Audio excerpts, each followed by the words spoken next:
Join किया है brigadier retired Ahmad Saeed साहब ने। अहमद सईद साहब, पाकिस्तान की पोजीशन पूरी दुनिया में बहुत प्रोमिनेंट हो चुकी है और डोनाल्ड ट्रंप ने एक इंदिया दे दिया है कि वो पाकिस्तान आ जाएंगे अगर ये मुआहिदा हो जाता है, और इस वक्त तमाम तजियाकार ये कह रहे हैं कि मुआहिदा ऑलमोस्ट हो चुका है। क्या कहेंगे? जी बिल्कुल, खासा खुश आइंद है और बहुत बड़ी खबर है।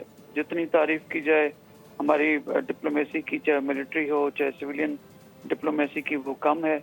और जैसा साहब कह रहे हैं कि जैसे फ्लोरिडा में फील्ड मार्शल साहब ने कहा था कि तरक्की हमारी लिखी जा चुकी है, अब स्पीड का उन्हें खुद तयन करना है। तो लिहाजा कुछ इंटरनल इंस्टेबिलिटी, कुछ माशी मुश्किलात और कुछ टेररिज्म के हिसाब से हम बुरी तरीके से यहाँ फंसे हुए थे, लेकिन हम अपने अंदर से बेहतरीन तरीके से फारतकारी के जरिए दुनिया में अपना नाम पैदा कर रहे थे।